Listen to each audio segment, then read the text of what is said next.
If you struggle to create meaningful relationships and live with a lot of attachment distress, the chances are you know the experience of loneliness. It can be very, very painful. This video is about 6 different types of loneliness and how we can begin to work with them.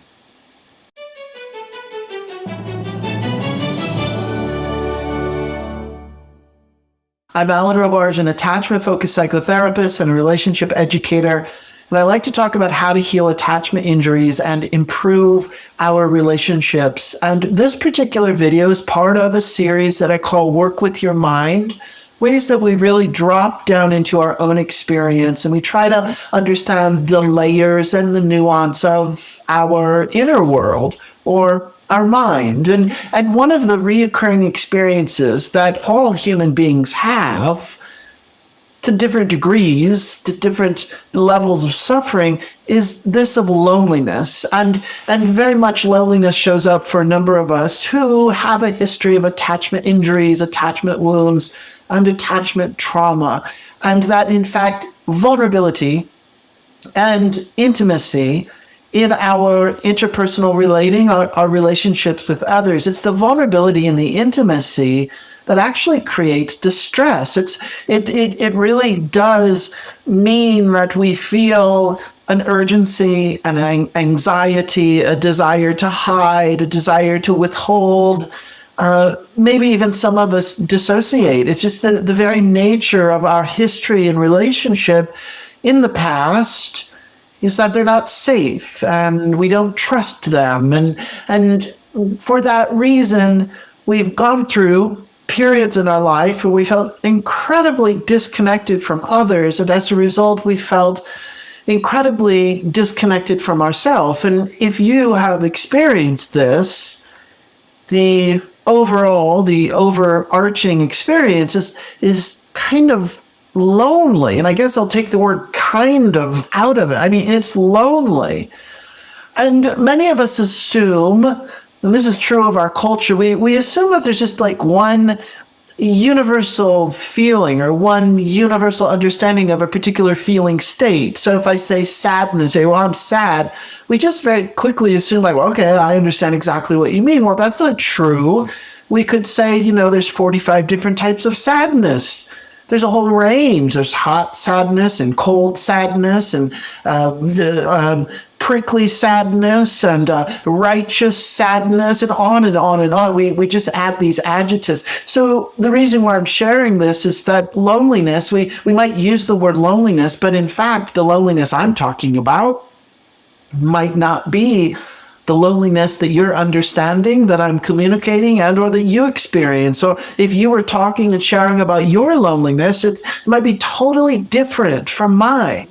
And so that's the purpose of this video, to realize that although we all have the same word, we're using the word loneliness, it shows up in many different ways. Now, I've created what I'm calling 6 types of loneliness, and this is not exhaustive. I mean, we could create 8 types of loneliness, 12 types of loneliness, but these are the 6 that I decided to explore today. Now, I did just use that example of talking about sadness and saying, hot sadness or cool sadness. And that's, in fact, where we're going to begin. The first category that I want to talk about is what I'm calling a hot loneliness.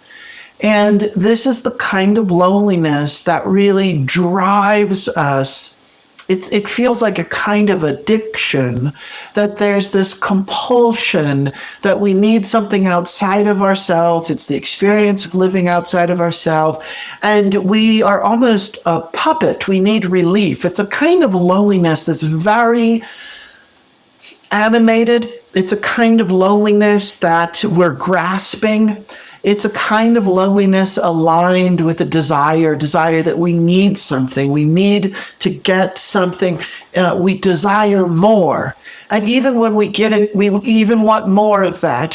And as we fall short of getting what we want, or it loses its staying power, and we return to the place of, I want more, I need more connection, where we experience a kind of bothered intensity And this is what I'm calling this high loneliness.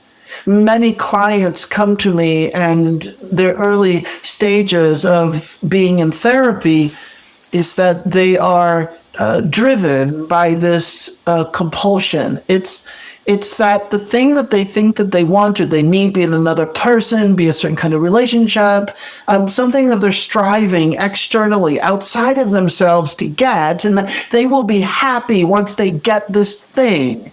And they're just completely oriented, even fixated. This sense of their mind is unquiet. There's this feeling in your body of great unrest, and orienting to I must get that thing, and until I get that person, that relationship, that commitment. For some people, we're talking in the realm of relationships like getting a proposal to be married. Or if you're in a relationship where there is struggle and strife and relationship has not been working out for some time, there's this belief that if only one day the other person changes, if only one day your relationship evolves into a different chapter, if only you could learn and the other part together, you learn a different kind of communication skill.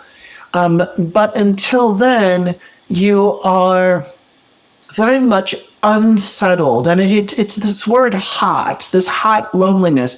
You feel very much alone. You feel very much isolated, but you're driven by this hot desire to pursue and to make something happen. And until you acquire, until you achieve, until you get the thing that you want, you're going to experience this great, incredible sense of unrest.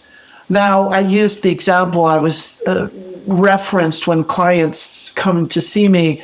It's very possible in the early stages of therapy, if clients cannot soften or take a break from the urgency, and if they're unable to shift their focus away from making sure they get this thing, that they're so completely fixated on making sure that they get it in their life, and until they do, they feel lonely. They feel it's a feeling of emptiness. I am empty until I get this thing that I say that I want. And nothing is going to allow me to feel at peace in my body. And I'm going to turn my energy, turn my directions, turn my focus and direction onto getting this thing that I say that I want. And oftentimes thing in this context is a particular relationship, a certain type of intimacy, a certain type of relating. This very much aligns with addiction. It aligns with a feeling of compulsion. And it's the loneliness translates into an emptiness. I am empty. I am this big, open, cavernous space. I feel the experience of a void. I'm the opposite of being full, the opposite of being fulfilled. It's this incredibly difficult feeling of absence and not having a sense of being okay. We just feel that we're fundamentally not okay, and that translates into our body. I use the phrase a lot with clients. I'm not okay in my skin. And this creates this immediate sense of activation of this energy and this need to, I must pursue, I must find a relationship, I must find someone to connect with. Now, maybe also if we believe that that's not really possible in the immediate sense, then we start chasing other things. And this might, I love the phrase, all addiction is a longing for connection. And so this hot loneliness, this inability to sit, to endure the heat of this degree, to this level of emptiness, this level of loneliness that's haunting me. It almost feels like it's haunting me, it's chasing me. I can't be in my skin, and I need to pursue something outside of myself. It's very externally focused, very externally referent. I am not able to go inward. I'm not able to sit with myself. I'm not able to be with myself. Everything about my inner experience is all about feeling unsettled, very, very provoked. It's a feeling of like constantly being poked. It's loneliness as a kind of torture.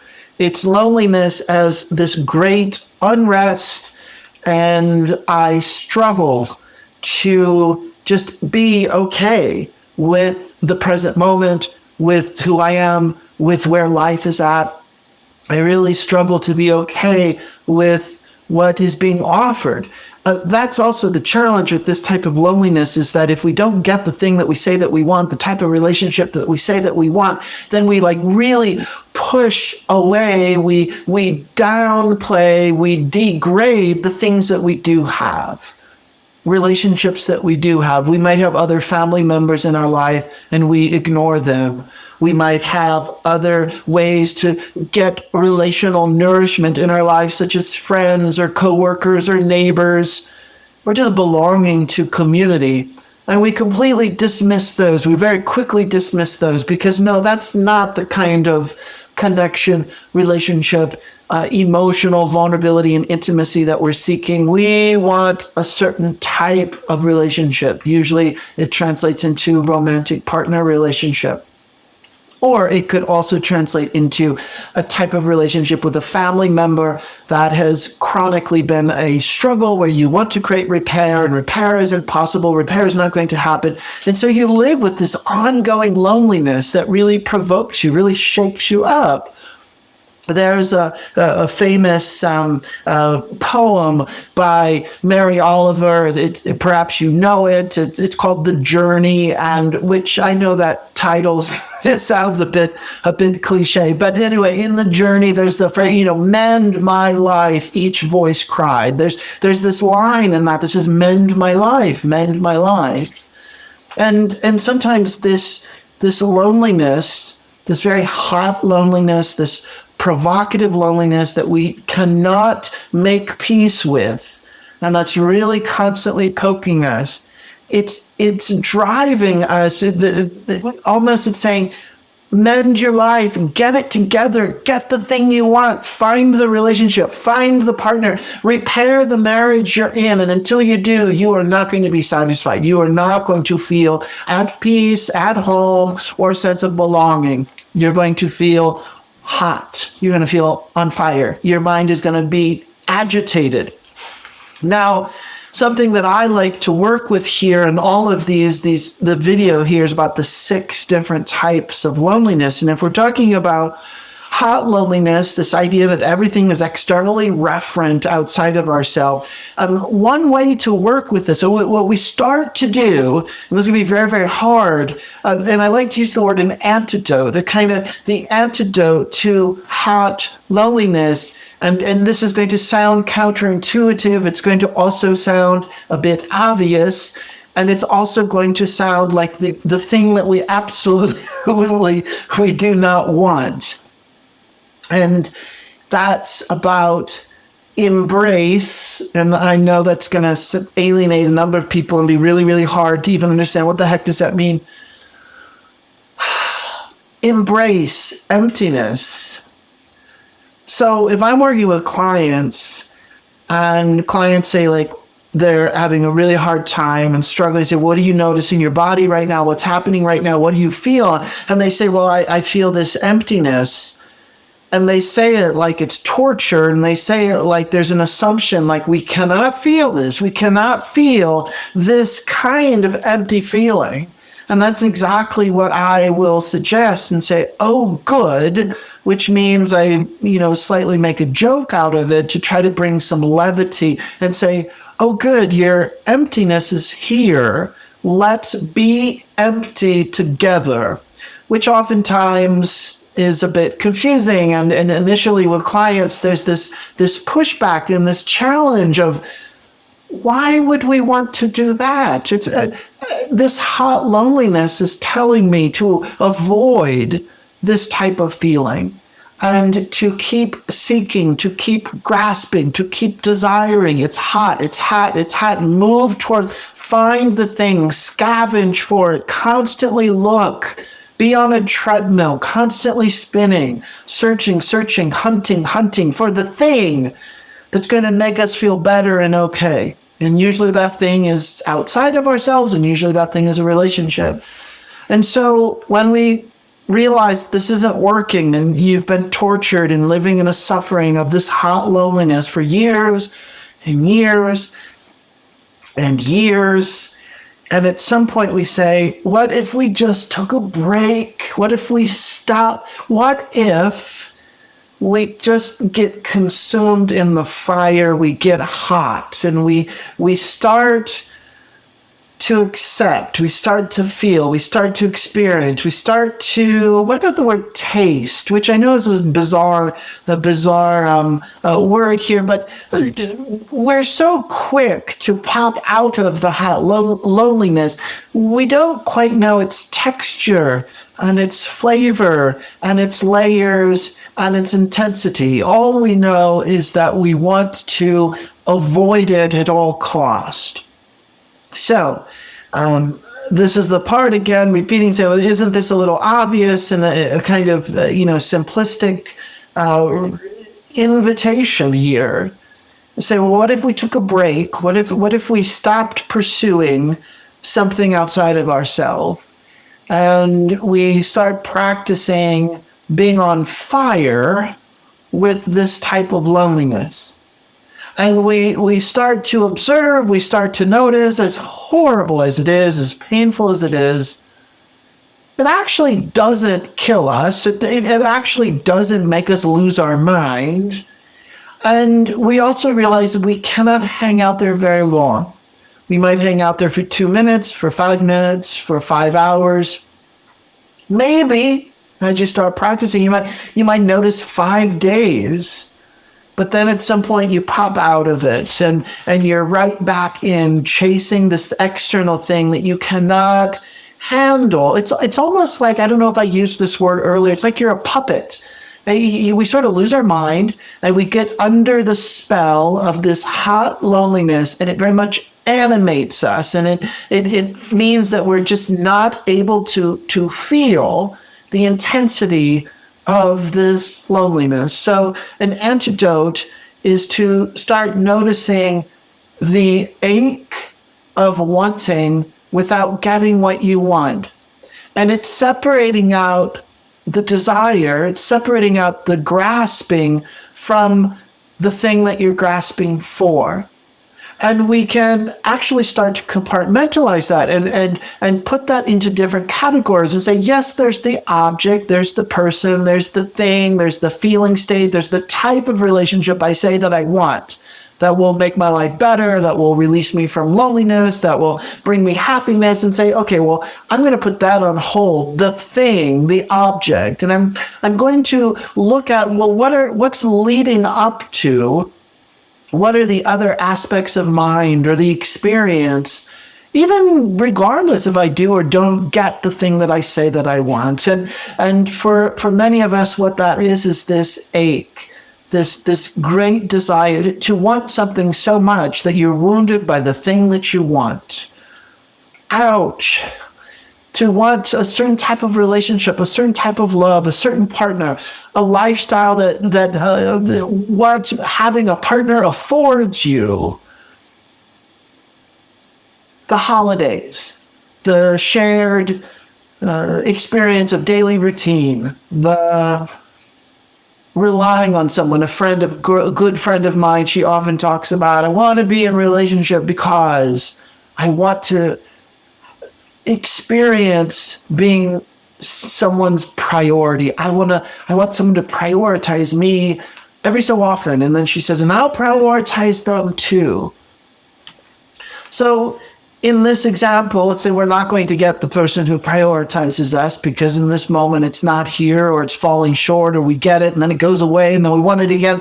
And we're just saying, let's just start noticing the layers, the depth, the quality, the texture of that aching, of that what's driving us, to feel that feeling in your bones of not being able to stay in your own experience, and that you very quickly need, through compulsion, through addiction, through grasping, through desire, this other thing to make you feel okay.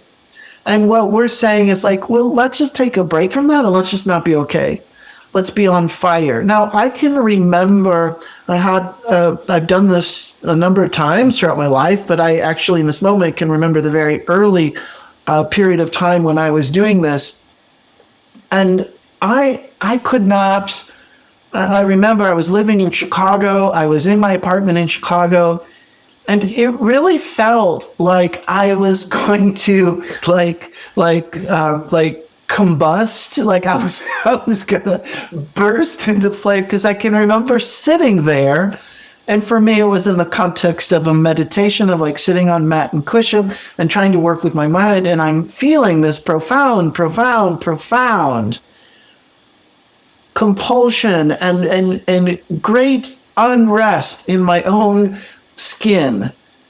And that when I practiced slowing down and being in the present moment, being with myself, it really did feel like I was on fire. Like I could not sit still. I was so restless. My mind was so restless. And it was as if both externally but also internally, I'm just kicking and screaming and kicking and screaming. This hot loneliness can feel like a temper tantrum, which for some of us also links to kind of age regression, history developmentally, through this time when we just could not manage or contain our own emotions. They were too big, too much. Our nervous system got blown out. We became very dysregulated. This kind of hot loneliness, the inability to be okay with it, to work with it, to manage it, to meet it head on, it's a feeling of, it is a dysregulation where you can't contain yourself. You can't contain your emotions. You fly off the handle. You're very, very quick. You're very reactionary. And what we are doing in this idea of work with your mind is to come back and attempt to exhale, to attempt to not be reactionary, to not do something. There's this wonderful title of a book, Don't Just Do Something, Sit There. I think it's Sylvia Bornstein who wrote the book, and she's a Buddhist meditation teacher, instructor, and the book is, it's really about saying, can we stop trying to fix something, stop trying to take action and externally, meddle with what we're experiencing, and instead, can we just sit there? And yes, it's funny, yes, it's a joke, the title, say, don't just do something, sit there. But in fact, that is the invitation. Now, I think what I'm going to say next is somewhat obvious, and I feel like you're going to totally know what I mean and you're going to totally get it. But let's ask it as a question, before I share this idea with you. It's like, why are we doing this? Why would we employ hot loneliness? Why would our mind employ hot loneliness to make sure that we're moving away from ourselves and that we're constantly fixated on getting something to help us feel okay? And until we get it, we're not okay. What actually then is here besides the discomfort of the emptiness? For me, the answer is grief. And that the antidote to hot loneliness is to switch our focus away from the thing that we say that we want or that we're chasing or that we feel a sense of compulsion towards, but instead to say, well, what am I grieving? And ultimately what we're grieving is the thing that we say that we want that we don't have. A certain type of relationship, a certain type of emotional connection, a certain type of intimacy, a certain type of safety and trust, a certain type of reliability, or use the example of my friend, the experience of being prioritized. And if we don't have that in our life, then we enter where we walk into grief. And oftentimes it's not just a one-time feeling of grief, it's a lifetime of grief. When it comes to attachment injuries and attachment trauma, we say we grieve not only what happened, but we grieve what didn't happen. And the connections, the relationships, the emotional intimacy that we were denied.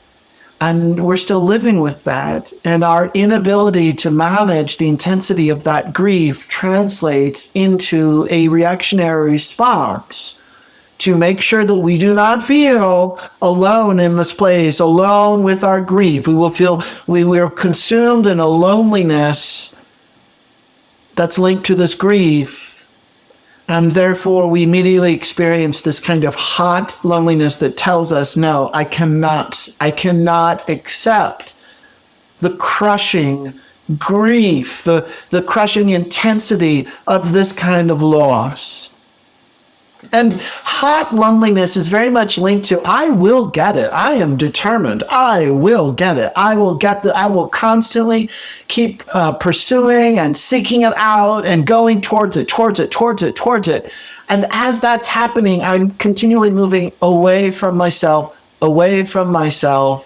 I am not with myself. I am not looking at myself. And so there's this very interesting, we're already feeling empty, but what is happening is we're creating more experience of emptiness. As I keep pursuing something outside of myself, moving away from myself, I'm distancing from knowing who I am. And that continually creating more distance is going to then also bring more emptiness, and I'm afraid of that emptiness. It feels very lonely there. There's a lot of loneliness in that place. And then I light on fire. That's hot loneliness. I got to get out of here. And so do you see that this is a very cyclical, and that our mind just keeps racing, looping in this way. So the antidote here, what we're trying to do is to take breaks from that process and that cycle where we get a chance to sit in the discomfort. Now there's this phrase, it says find comfort in the discomfort, which, is very easy initially to get a little angry at that idea. But when we really take it seriously or consider that might be helpful, it's saying that I'm not just going to, the discomfort's not going to go away. The emptiness is not going to go away. The grief is not going to go away. The hot, bothered feeling is not going to go away. The loneliness is not going to go away. The realization that I'm not getting the thing that I say that I want or the relationship that I want, it's not going away. It's still here. And then all is this pervasive sense of discomfort. And so how do I begin to practice having a kind of tolerance with not needing to solve, resolve, or change or manipulate the discomfort, but I'm going to be able to exhale and kind of learn to live with it. Now, that doesn't mean that we want to live tortured for the rest of our life in this way. There's other things that we need to do to also shore up getting our attachment needs met. But for the sake of this video, for the sake of working with hot loneliness and as an antidote, we're really trying to increase our tolerance to be with the thing that we don't want to be with, as opposed to being reactionary, running away from it, and then keeping the whole looping, cyclical, reactionary process going. Let's keep going. That's the very first one, hot loneliness. And we're going to move on to the second kind. The second kind of loneliness is the absence of intimacy loneliness. Now you're going to notice there's a lot of overlap in what I'm talking about, but these have different nuances. So it's a kind of loneliness linked to absence. Before the previous one, the hot loneliness, I really used the word emptiness. And you might think absence and emptiness are the same thing, and maybe they are. But for me, absence is what's created between two people, that you can have presence, you can have a connection and intimacy and vulnerability. And when there's an exchange, when there's this attachment bond, and in the present moment, we're able to create an emotional responsiveness, an emotional exchange of being available to each other. And that feels like presence. That feels like we are here together. That there's this sense of we're in the present moment together. There's an aliveness, and I know you've experienced this. You might not have it a lot in your life. You might not have it on a regular basis, but this is why many of us want relationship and like relationships is because it fills us up with the spirit of presence. And there's something that we feel like we're alive. It's how people, perhaps this is you, often say like, well, I could go on vacation by myself, but I just want to have someone else there because it just feels different to share the experience with someone else. And if I don't have that person to experience with, instead of the presence, I have absence. Now, this word absence is very interesting, specifically to those of us with attachment injuries and attachment wounds, is that absence, in fact, is a main characteristic. Absence is, in fact, a main characteristic of the origin of attachment wounds.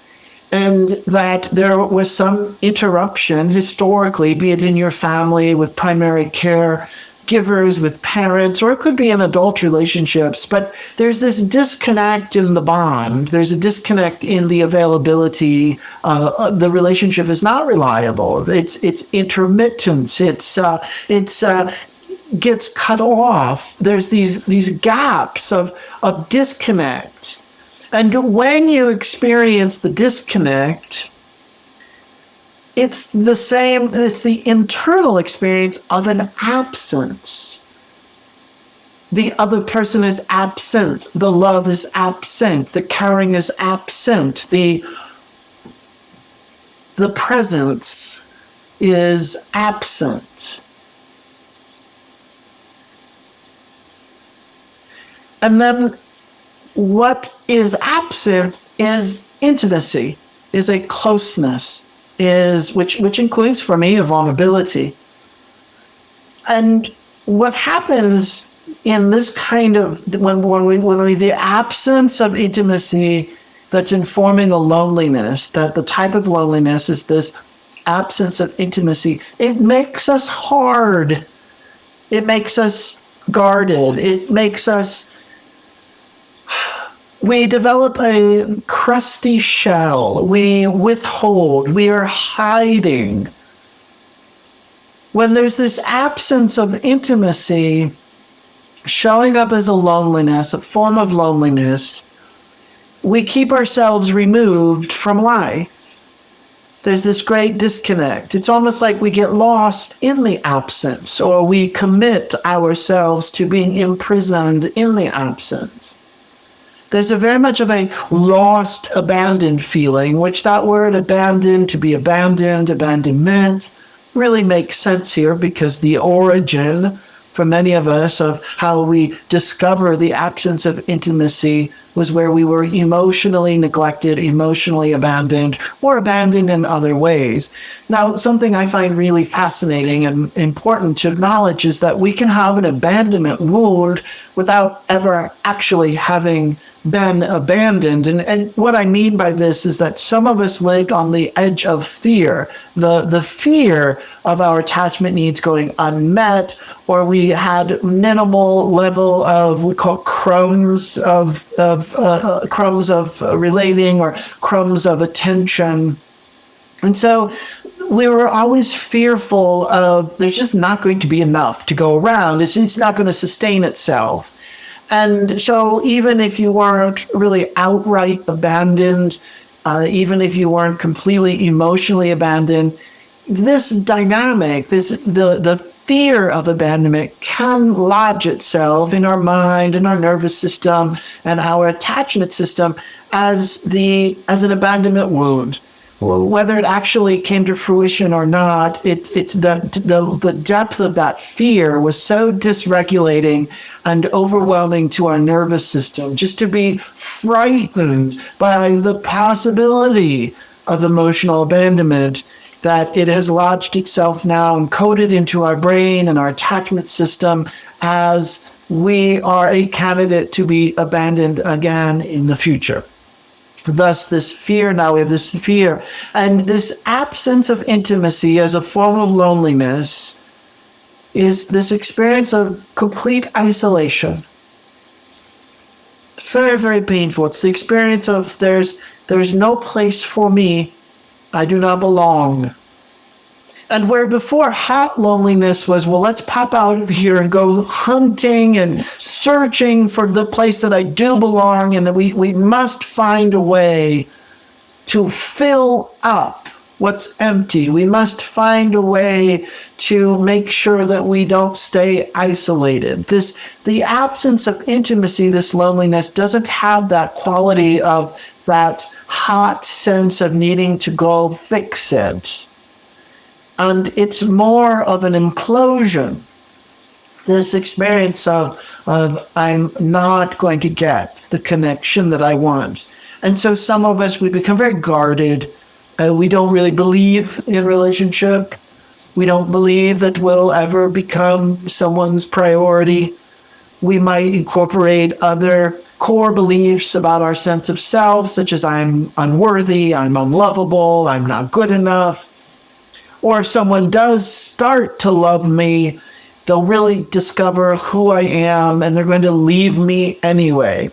And so there's this absence of intimacy. It's this type of loneliness is this great internal tug of war between wanting more, but also then shutting ourselves down and saying, well, don't want more, but I want more. No, don't want more. You're just going to be more. You're going to get hurt again. You will be rejected.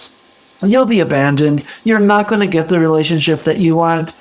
And we believe in almost like a sense of permanence of this absence of intimacy.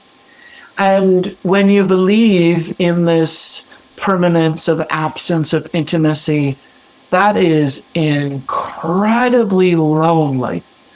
Just incredibly lonely. Many of us in this place were like passively waiting. We're passively waiting to be pulled out of the state, to be chosen. We're so fearful to move beyond. We're so fearful to believe that we can move beyond this state, that therefore we are waiting. It's like many of us in this place have this kind of savior idea that, well, a relationship's going to save us from ourselves. It's going to save us from our history. It's going to save us from feeling attachment trauma. And it's very almost scary belief system if you believe in the savior idea, because it means you're incredibly powerless. It's this absence of intimacy, the type of loneliness that it brings, is a very powerless feeling. Now, I was already sharing with you the antidote and approach of like, well, how do you work with this? How do you work with your mind? And for this absence of intimacy, we need to risk emotional openness, where we move beyond the core beliefs that say we're not going to get what we say that we want. Now, easier said than done, right? And we're going to notice our resistance. We're going to notice how we also implode in this place where we don't have any wherewithal. We don't have resource. We don't have agency. And that's exactly what happens when trauma, particularly in this context, attachment trauma, but we could also use this idea to say many types of trauma, is that it disconnects us from resource. The ability to have tools and skills and insights, and the agency is a word, a definition. Agency is the ability to do something, the ability to create impact, to create change, to be able to say, I'm going to come up with a plan and I'm going to execute the plan. And agency includes a belief that I can influence change. Now, when we're in this place of this very painful loneliness, it's based on the absence of intimacy. We're just lost, floating in this place, this no connection, no place, no ability to find relief, then we implode here. It's very counterintuitive. The antidote here, it's very counterintuitive that we want to practice giving to others what we don't have. And I know that doesn't make sense.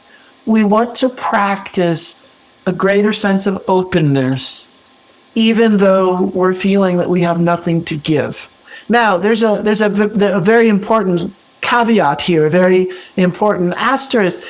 Giving back more to places and to other people that are safe.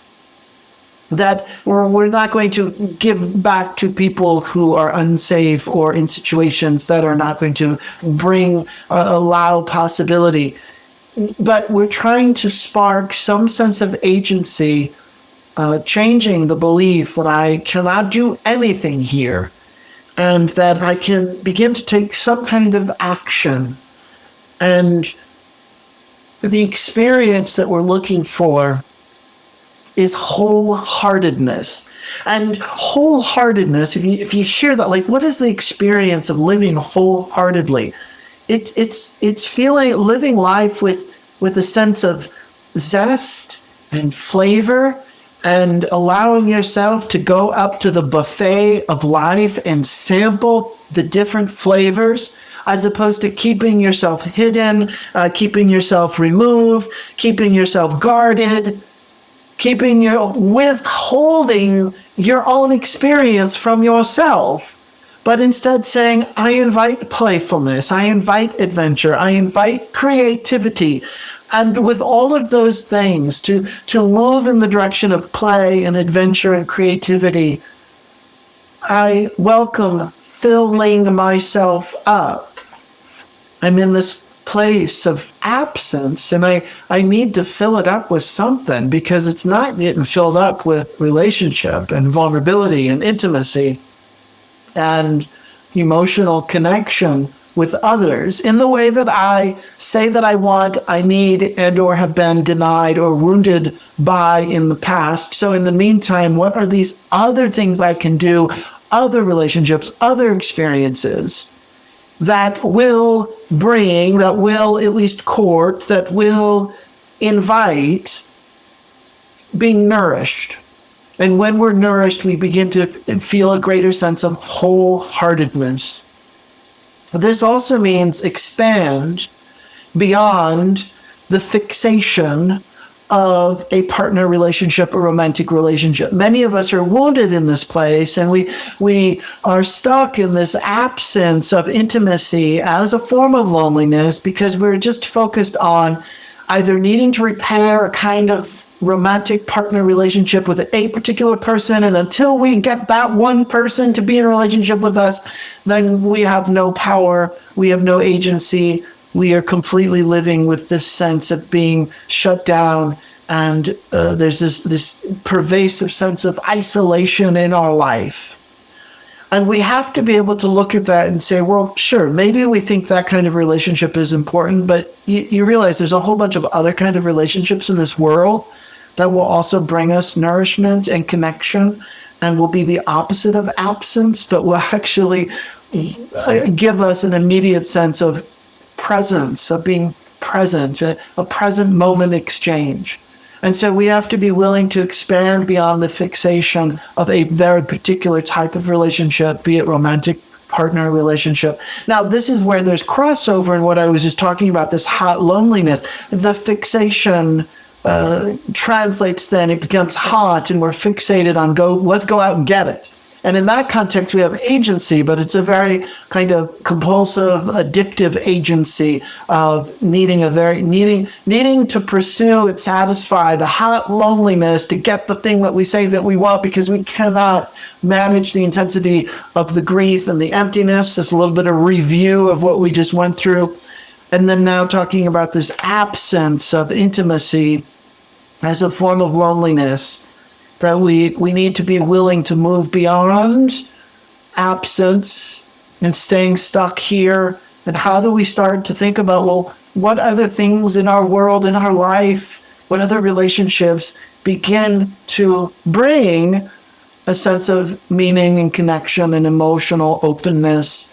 And many of us are going to completely downgrade that. No, I don't want that. Or no, it's not the same. It's not the same. I want to be married, or I want to. Okay, we don't need to argue that. But in the meantime, you're really keeping yourself isolated and disconnected from yourself, and you're living in this chronic state of absence, which shows up as a loneliness. So in the meantime, maybe you're not going to get that kind of one special romantic partner spouse relationship, and yet you don't have to be stuck in a prison of absence while that currently does not manifest.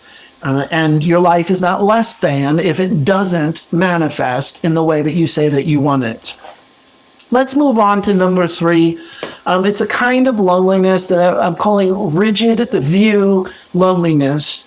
If you are lost in your particular perspective and view and the way of seeing the world, and you have a core set of beliefs that are very, very specific, and in order to maintain and to uphold your allegiance to this particular view, this particular perspective, this is the way the world is, this is the way I'm in the world, you need to deny and you need to shut out, and we get the image of the blinders on. We got to put some blinders on. I am not concerned. I do not want to know a reality beyond the reality that I only want to focus on. Well, that's lonely. You're cutting yourself off from a lot of life. And you're in relationship with your rigid mind. You're in relationship with your rigid view of life. And this rigidity creates a closed off feeling. And if you're being closed off, you're closing off to yourself. You're closing off to other aspects of life. Perhaps because you're judgmental of them. Perhaps because you feel a sense of righteousness. Perhaps because you really have to be over controlling of how input, information or experience comes to you. Now, this is a little tricky here. Some of us with some history of trauma, we, as a very helpful tool to protect ourselves, is we have to be more controlling. And we really control our environment. We control our boundaries, and we control how we interact with people, and we control the degree to which we make ourselves available. So there's aspects to this control that also protect us, but sometimes it's also going to keep us disconnected from additional experiences of life beyond the reality that we already know. And so we're trying to control and limit life. And if you get stuck in this place, it's incredibly lonely. And there's this lack of empathy, lack of curiosity, lack of awareness that, there really is more beyond the limited view that you're creating of your own life. And that there's a lot of life out there that you have yet to discover. And I bet you're frightened of. I mean, many of us, we have a rigid view. This is reality. Another way that you might think of this in terms of, of like the word should. You should, I should act like a certain way. We should believe in certain things. And this is a lot of the cultural messaging, the family messaging, where we don't even know who we are because we're upholding all of these shoulds. I should be a certain way. And the way that we're supposed to show up in society and community and friendship. We have these rules, and what's happening is the rules have become a bit of a prison. We're putting the rules, we're putting dogma, we're putting beliefs before the experience of the immediacy of fresh. I'm going to repeat the word experience, but if we enter a moment with a curiosity and we're not limited by this rigid view of life, it really allows us to soften and let in new experience. Now, here's the challenge. that new experience that we let in, it potentially can change us. And that's what we're frightened of. We don't want to change. And many of us, if this is some history of attachment wounding, we have realized that it is not safe to trust others, trust other beliefs, trust other people telling us about reality in life. And we have learned to really hang on and protect our point of view. And this is the way it is. And in order to make sure that I'm safe, I need to maintain a particular rigid view. Now, this shows up a lot. Those of us who've been hurt before, what carries over is we then believe pretty much the majority, everyone, our future relationships, we're going to get hurt again. It means that we are judgmental. It means that we label others. It means we're not seeing a situation for it to be fresh, for the other person to offer a newness. We very quickly size up people, size up the situation, and then draw judgmental conclusions. And this is what we're calling a rigid view. And everyone has the ability to do this. We all do it all the time. And some of us, we do it so extreme. And that's all the way, that's mostly pretty much the only way we see the world and experience life is through the lens of this rigid view. And what that means then is that's incredibly lonely. We're cutting ourselves off from new sources of information, from new sources of inspiration, from new sources of influence. It also cuts us off from empathy because we're not willing to entertain someone else's experience. It's the opposite of putting yourself in someone else's shoes. You can't do that. You can't offer empathy if you have a very controlling, righteous, rigid view of life and how you and others are supposed to behave and be. And this is an incredibly lonely place, a lonely way to live life. Now, all of these, as you know, I'm talking about how might we work with this, what is an antidote here. And one of the antidotes is to really look at your relationship to fear. A lot of a rigid view, this type of loneliness, is reinforced by our inability to address our fear. We are frightened of letting in new information. We are frightened. We are so grasping and tightly hanging on to our rigid view because we use it as a life preserver and it protects us. And we are frightened of change. We are frightened of other people.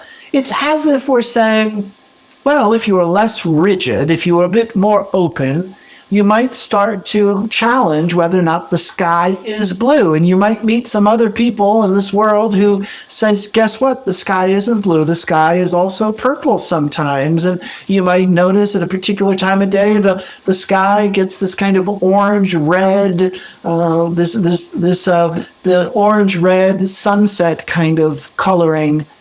And if you're just so, you are so rigid instead of making sure the sky is always blue, it's going to be very scary to learn that there's different kinds of realities. So rigid view loneliness is an inability to know that there's realities plural. And we get hung up on just it's our reality. You know reality, you're projecting reality, you're the keeper of reality, and you don't have the tolerance to experience a whole range of different realities, plural. And so, therefore, we are frightened. We are very, very frightened of anyone, of anything, of any situation, of certain thoughts, certain beliefs that are going to challenge our reality. Now, can you imagine what is it like to, forgive me, I'm going to say this in a provocative way, but, imagine what if you are this kind of person, imagine what it's like to be in a relationship with you, because there's a difficulty here because you're not really open. The phrase is open to influence. If we want to experience, we want to be impacted by the surprise of life, and allow relationship to deliver a sense of newness or warmth or inspiration. We're not able to do that if we don't accept influence. Lastly, with the rigid view, loneliness, it's about practicing surrender. And linked to that is a humility to say, well, maybe you don't have it all figured out. Maybe your reality is not the only reality. Maybe you don't need to be rigid, and you can soften the rules around how things are supposed to be. And you'll find, if you're in a relationship, you'll just find that it's going to create fewer arguments. I mean, there's an immediate benefit if you can let in other people's point of view without defending your own. You're actually going to feel more connected to them, which is the opposite of the loneliness. If you're constantly defending your reality, your point of view, and your rigid belief about how life is supposed to be, and you're trying to convince someone else that they too have to believe the same thing, and if they don't, they're wrong, that's an incredibly isolating and lonely place to be.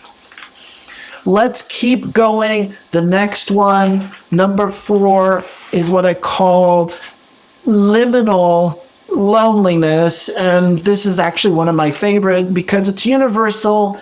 And as a therapist, this is what we talk about and experience all the time in a therapy session with clients. So liminal, the liminal space of mind, liminal state of mind. It's also, I think there's some liminality is perhaps the word.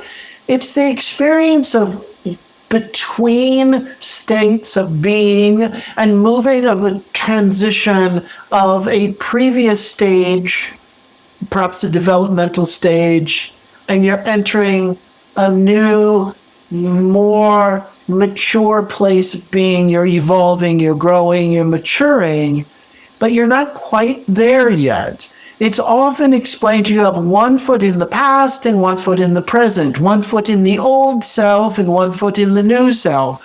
One foot focused on, or one view focused on the loss, the grief of what you're saying goodbye to, and then one foot, one view, one perspective focusing on what you're saying hello to. What's the possibility? How are you going to be different? What's this new chapter bring?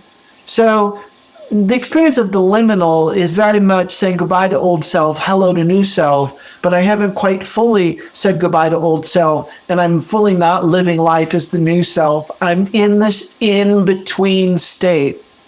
Now, this in-between state often comes with an incredible sense of confusion and struggle and fear, because it brings a great amount of the unknown, and we're often frightened by the unknown. We don't quite know who we're becoming, but we also know that we're no longer the old self, and we no longer perhaps even want to be the old self.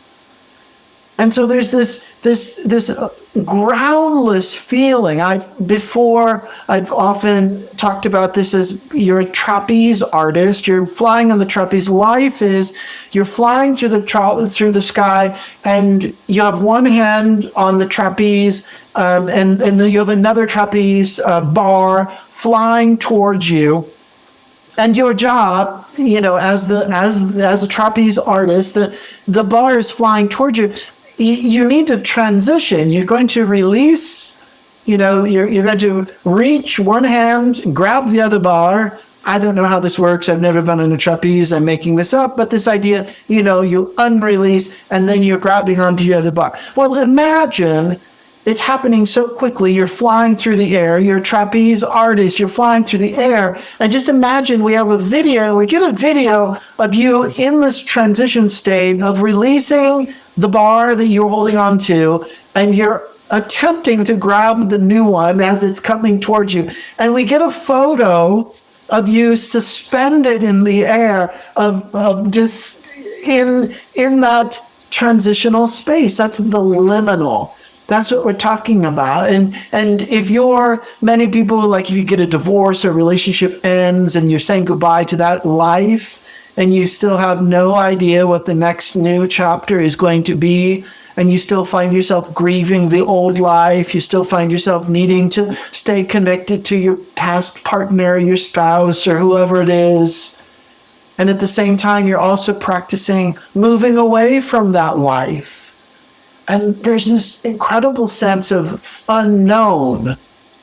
You are living between the orientations of self, and you're not sure who you are or who you're becoming.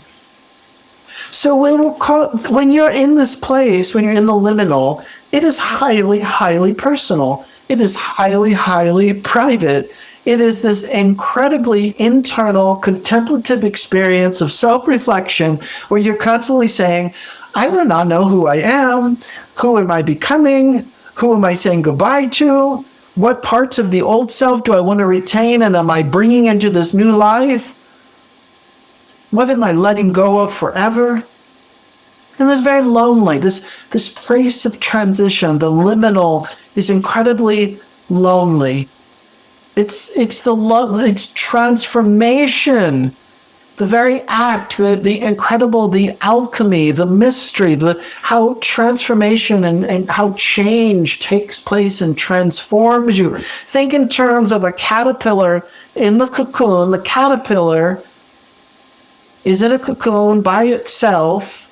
It's not in the cocoon with, 8 really good friends. It's really by itself. And it's cooking, it's changing, it's metamorphosing, it's metamorphizing. I don't know how to pronounce it. It's going through a metamorphosis. And it's an incredibly a private moment that you're grappling with internally. And no one can go through it with you. It's just you with you. You in the transformation, you in this place of transition. And also, when the caterpillar does break the cocoon and is the butterfly, that too is incredibly lonely. To be a butterfly for the first time and have no butterfly friends. To be a butterfly for the first time and have no idea how the heck do you use these wings. And you shake off the wings and you let them blow in the wind. And you look at yourself and you look at life, you're like, oh my gosh, I have wings. Like, what am I supposed to do with these? And that can be frightening. That could be scary. And the point of this video, what we're talking about, it's also incredibly lonely.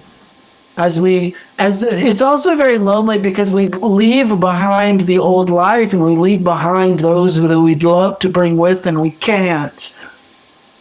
There's a poem, the poems, something to like, please forgive me for those I leave, for those I love and leave behind. Because when you're challenged, when life goes calling and you must move into the next chapter of who you are, and you're at a crossroads and the people that you love and that you're with, and maybe they're family, maybe they're friends, maybe they're a partner, and you're left realizing, wow, you've changed, you evolved, you are at a different level of consciousness. And so you're not only saying goodbye to the old life, but you're saying goodbye to those people, them too. Say, I'm going to leave you behind. I'm purposefully leaving you behind because you're not able to join me at this place. I'm a butterfly now. You don't have wings. And I'm not going to cut my wings off because you don't have wings. And I'm not going to pretend I don't have wings because you don't have wings. And I'm not going to not fly and not use my wings because you don't have wings. And the grief is crushing. And as I try to figure this out, as I make sense of who am I, who am I becoming, one foot in the old self, one foot in the new self, saying goodbye to old self, hello to new self, that whole process simultaneously is incredibly, incredibly lonely. So with all of these different types of loneliness, the 6 types of loneliness, I offer an antidote. Talk about, well, how do you work with that? We frame this as a rebirth. We frame this as the natural state of becoming. it's not unique to you. It's part of being human.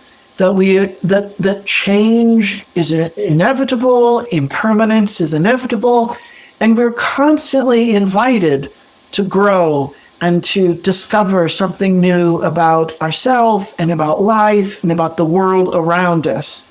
So this is going to feel like we're going through a birth and a rebirth on a regular basis. We could focus on, in order to manage and try to explore this kind of liminal loneliness, is to think in terms of, well, how can I participate in reparenting myself? If I'm saying goodbye to old self, then that means engage in some grief process and ritualizing my grief and create some funerals for the things that are dying. And then also simultaneously, like a good parent, a good self-parent, how can I encourage myself to become who I need to become, or who I'm discovering that I'm going to be, and trying to figure out what is the roadmap, what is the direction.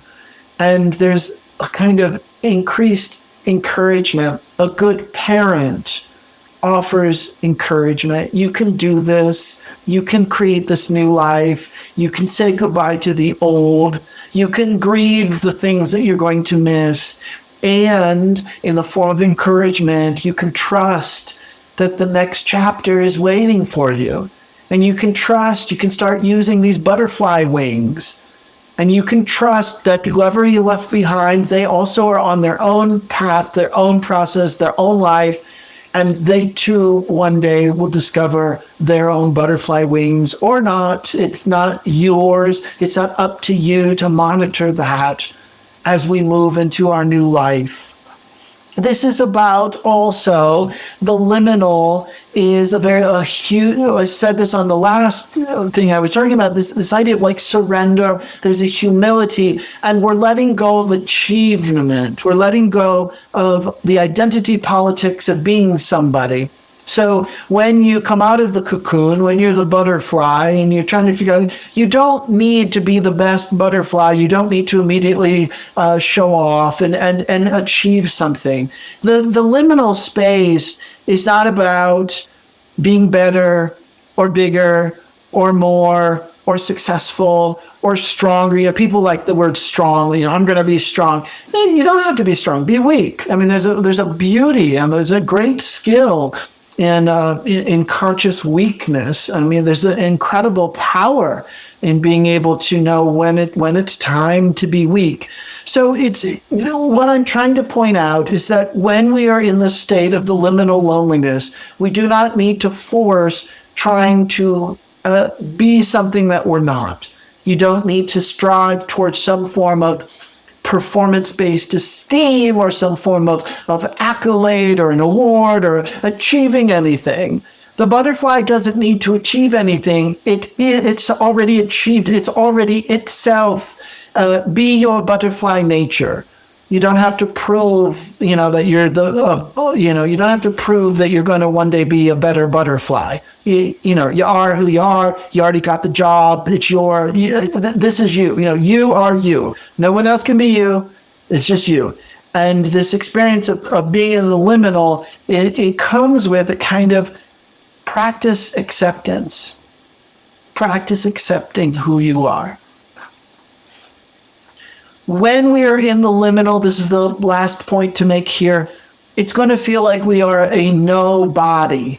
We're nobody. We don't know who we are. And so there's this incredible sense of trust that I don't know who I am. And that goes a lot against our culture. Like a number of cultures, you're not supposed to admit that you don't know who you are. You're not supposed to admit that you're in a process of discovering yourself. You're supposed to walk into the room and pretend that you know who you are and you figured it all out and you're just determined to, be the boss and be the winner and be strong.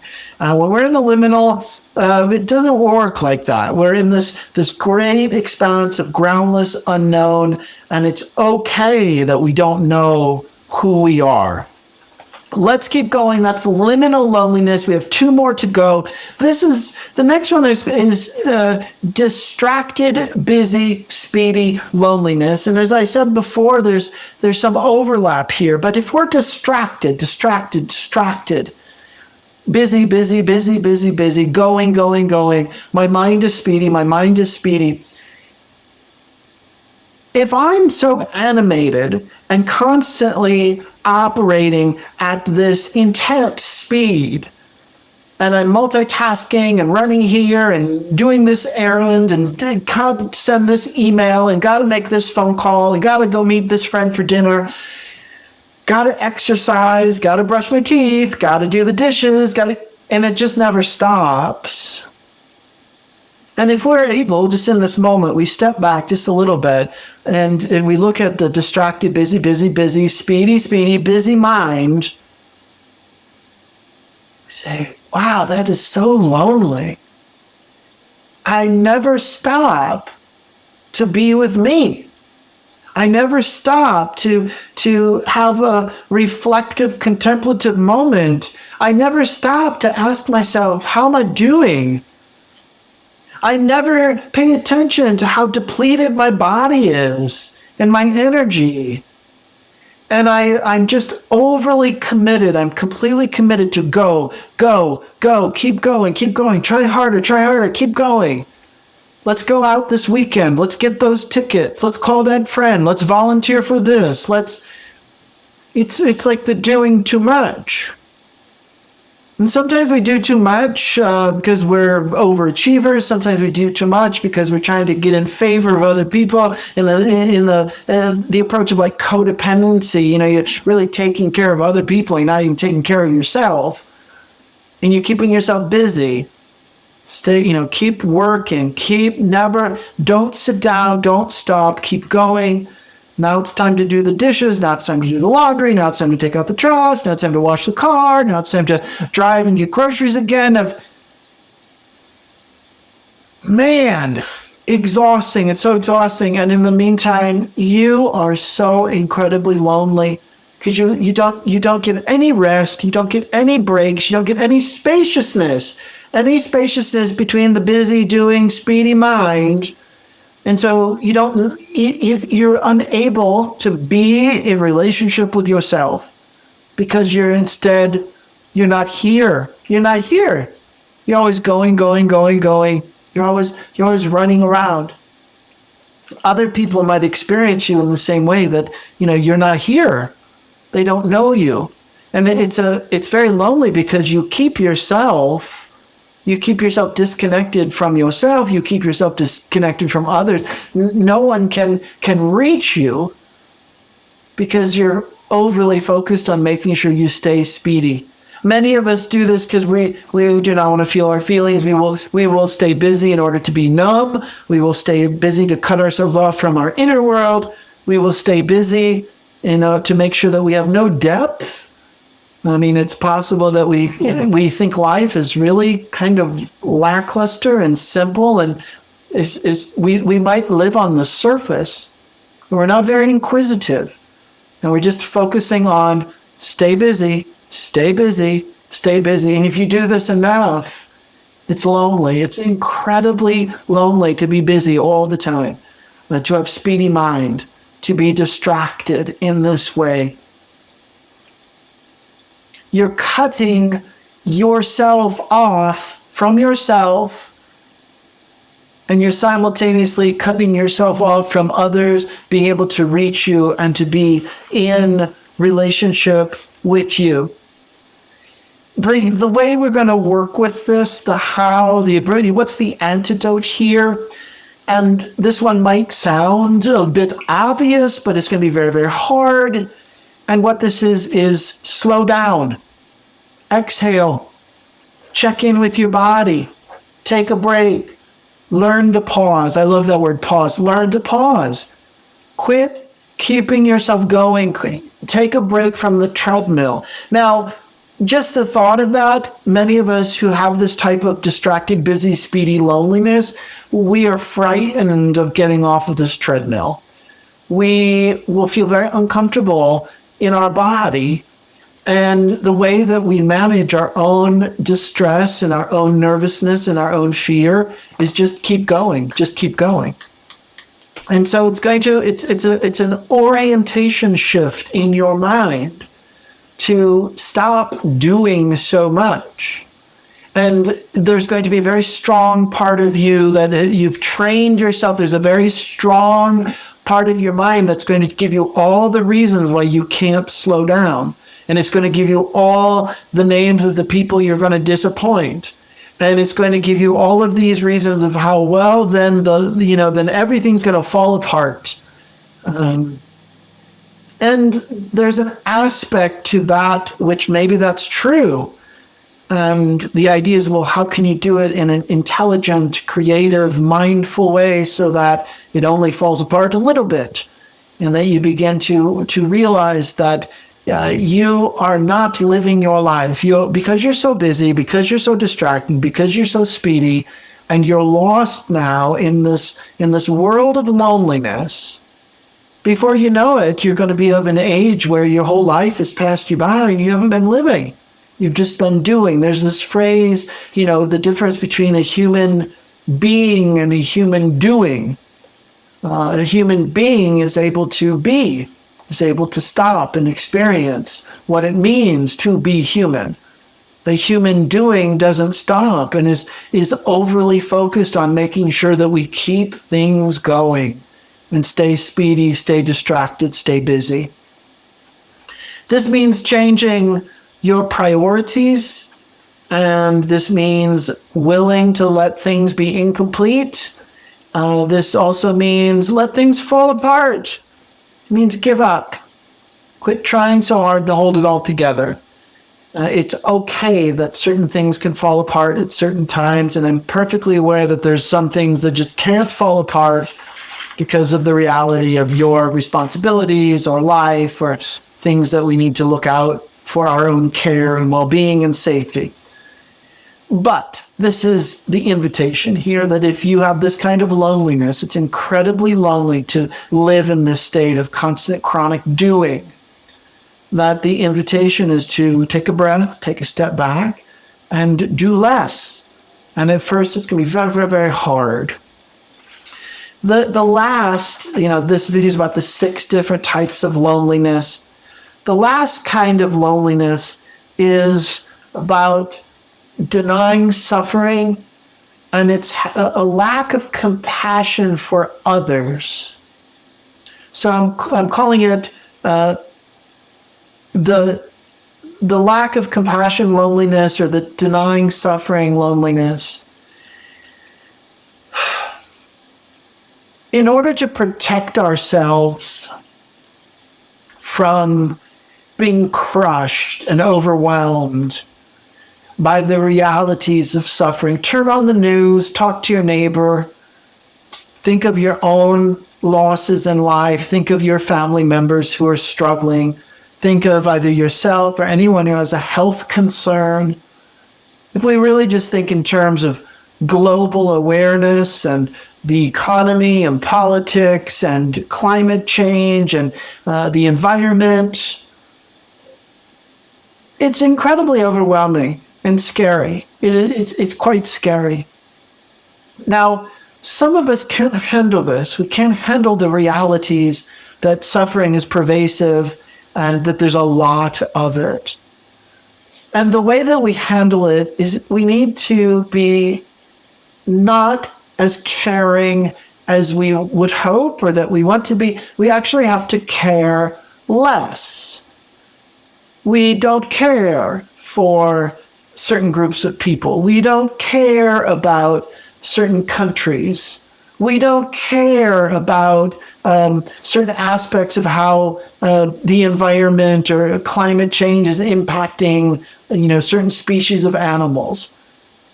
If we cared about everything, one, we would be an enlightened being if we had that skill. And for many of us, we would also just lose our mind. If you let in the magnitude of the suffering in your life and those around you, and it just ripples out, if you let in the suffering of the world, it's crushing. very, very hard to live this open-hearted. So what we need to do is we need to deny that they're suffering. We need to convince ourselves that it's not our concern. And what we're doing is we're cutting off compassion. We're limiting our compassion. I have compassion for my family. I have compassion for my friends. I have compassion for some of my neighbors. I have compassion for some of the causes that I believe in or want to support. But then there's these other groups of people, causes, experiences, and the things happening in the world I will not give compassion towards. I can't handle it. It's too much. Now, this is the edginess of this, that if I choose, if you choose, mostly it's unconscious. We just don't know how else to manage the intensity of so much suffering around us and so many people suffering, so many people in pain. It is, we might feel like we're living with an extreme broken heart. And so one way that we manage this, you say, well, I'm just going to withhold. I'm not going to extend awareness. I'm not going to extend compassion. I'm not going to offer empathy to everybody. I'm going to deny empathy to certain people, certain groups of people. And that might be a strategy to handle the intensity of all this suffering, but it also simultaneously creates a loneliness. And that's what I'm calling it, lack of compassion, loneliness. Denying the suffering of others creates a form of loneliness. It disconnects us.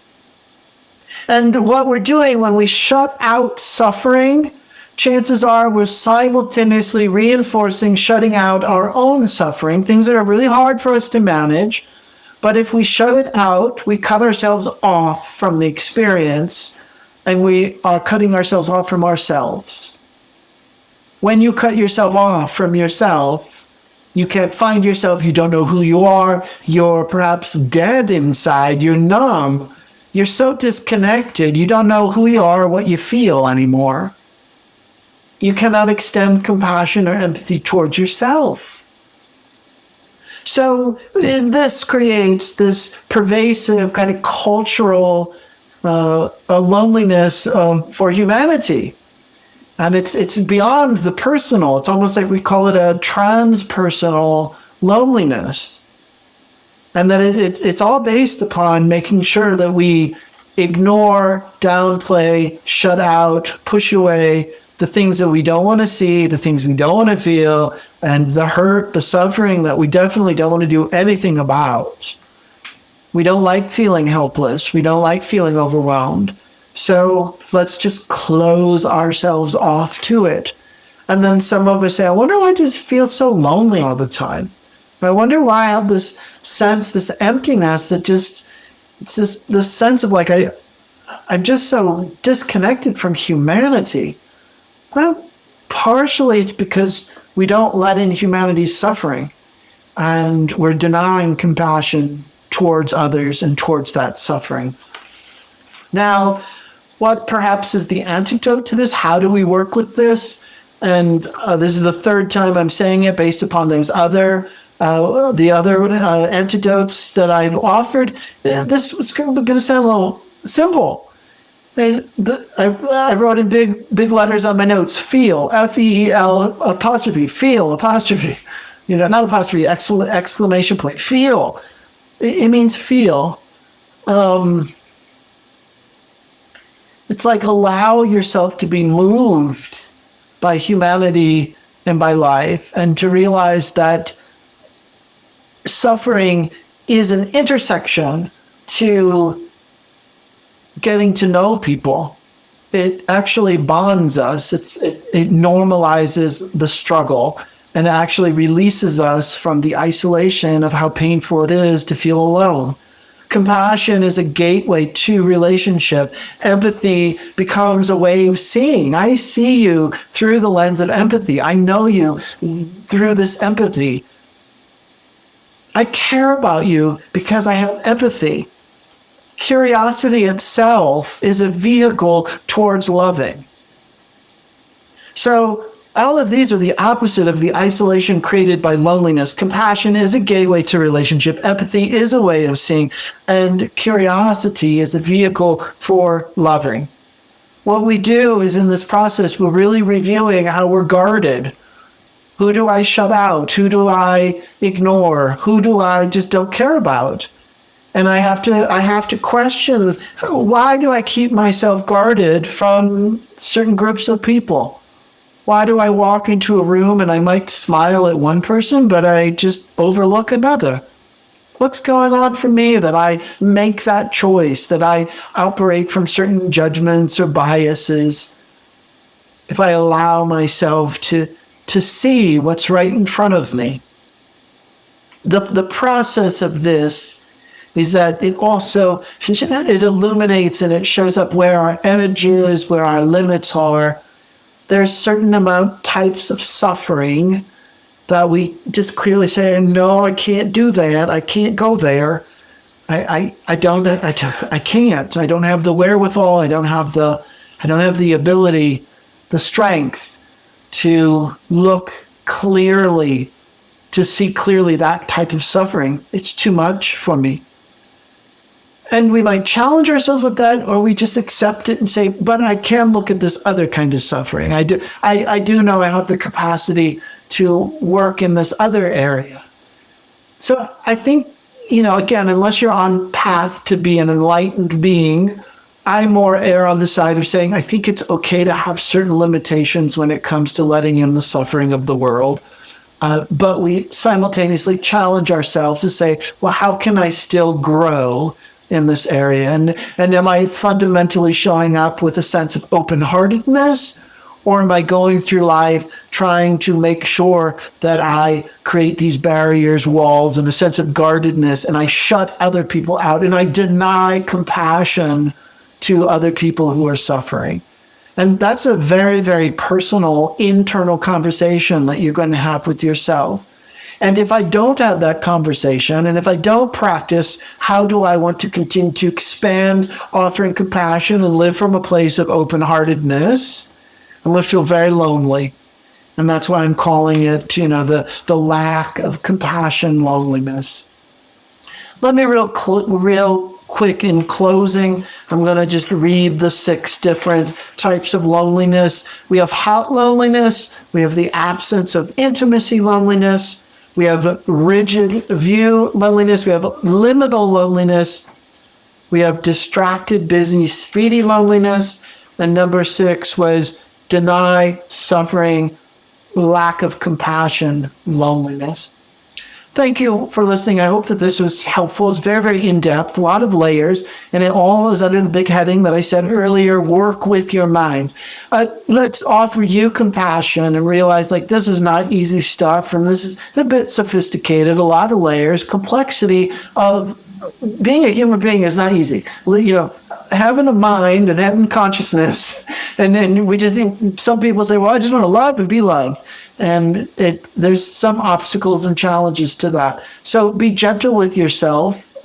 Make sure that you take care of yourself. And lastly, for this video, if you got benefit from what I'm sharing, if there's value here, please do all the things, and you know what I mean by all the things. It's click like, hit the subscribe button, and leave a comment. This helps promote the video. And also take the link of this video and please share it with others. Share it with a friend, email it, put it on a social media site. But this really helps us spread the word. There's many of us. There's many more people out there who need to work with loneliness, and this might be a good way. They might stumble upon this video and just might help them begin to enter that place of contemplation and enter that place of, well, I got to do something different because what I've been doing, this loneliness is crushing me. It's not, I'm so disconnected. So the point of attending to looking at these layers and looking at loneliness is the sense that, well, if I do this, it might invite some more connection, more relationship in my life, in your life. So thank you so much. More videos to come just like this one, and I will see you next time.